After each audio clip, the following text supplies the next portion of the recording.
I'm Father Peter Matheson, been parish priest here at Our Lady of the Assumption in Cheltenham for the last 9 years now. Came here in January of 2007. A lovely community to come and be parish priest in. This is the third church which Father Frank Martin, my predecessor, built, and a lovely modern open design. And in fact the church that Frank did build had the possibility of a partition through the church, so that part of it would be sacred space and the other half would be possibly used for a hall type arrangement. A few years ago, when the school was able to get the money to build the big new school hall, there was no longer any need for a church that had double spaces. So we thought it was time to turn it into sacred space. The architect had the opportunity of bringing in much more light into the back of the church here. The other thing the architect did was to put plaster over all the cream bricks which were right around us in the church, and that in effect has made it a much lighter kind of a church as well. That's how really our project with the Stations of the Cross began.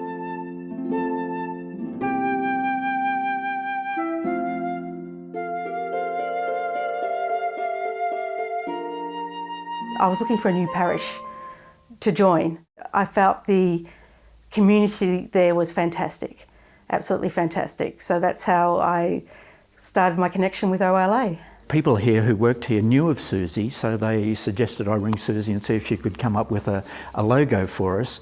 And she came up with this beautiful logo, which we've actually put into our feature window in the foyer of the church.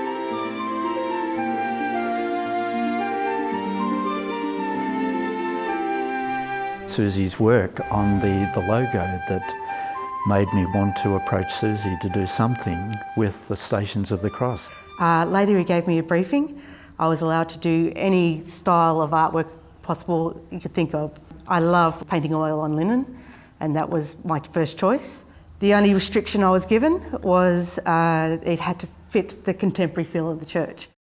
Originally I was going to do something more abstract, but just felt that would lack a bit of emotion. This needed an emotional impact. It's such a profound story, it's so dramatic. Based on the stylings of the church and the colourings of the church, it was the sort of apricots and oranges based in the church. I felt the colours I would use, the oranges and the yellows, and the geometric effect would suit the church. One of the briefings that Father Peter gave me when we first started was it had to be a mural effect. But in that mural effect, there had to be a path to follow. So it was very important to get the positioning correct, that visually your eye would follow that path. So that was crucial, and it took quite a while to figure out that layout. With these 15 oil paintings on canvas, they'd all be of different sizes, and the 15th one, of course, was the Resurrection, and the largest one of the lot. And that, of course, is right here at the end of the aisle from the altar. So as, you know, for example, coffins are carried out of the church, they're actually carried towards the risen Christ. Some sizes have significance in what dimensions they are. Each one of the falls is a very squat, elongated dimension. That's to add weight, because the cross was always on top, and I wanted the feeling of confinement and weight.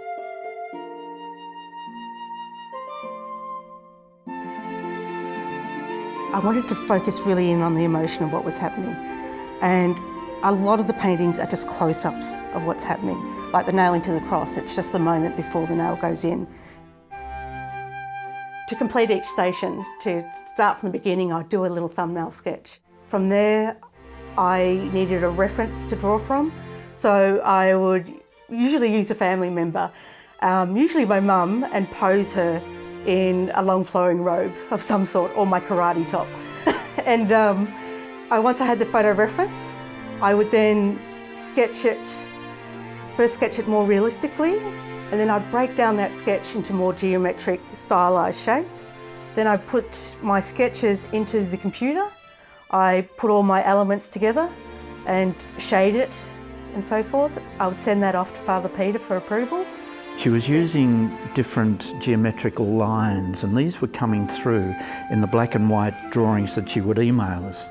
Once he approved it, which generally, thankfully, was always, I then went and used my computer and colorised that rough. And then, of course, the next thing that she sent along to us was actually a colour version of that same painting, and it was just magnificent. So we said, go with it. We loved it.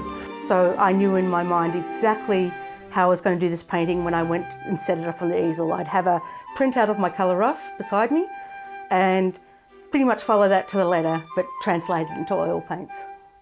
The thing that really caught us about this was the way in which somehow or other there was a luminosity, a light behind the paintings that sort of came out, and that you were not just looking at paintings, but you were looking at something beyond the paintings, the light that was emanating from it. So I thought, I don't want all that clutter. I want to just focus in on that moment of impact, what was going on. The Way of the Cross is open to different interpretations. It can be used for meditation points of view. We, obviously for private devotion, the stations are in every church basically as a means of people doing private devotions. In fact, this morning when I came in to say Mass here, there was a lady here making her own private Way of the Cross. This is the Risen Lord, the Resurrection. It was actually the first one I did, and it was the most important painting because it had a lot going on in it, and of course it's the significance of what it is, the Risen Lord. And to get the emotion that I really wanted in each painting and the connection for the audience, I decided to go figurative, but for the contemporary style of the church, I decided to make that geometric. We are actually going to try and produce a booklet with the photos of the paintings that Susie's done and a reflection, a meditation, just to make it more available for people to get to know the artwork that she's done. That was a present I wanted to give to the church, so they could see all that went into it. It's a long journey and all the hard felt work that went into it.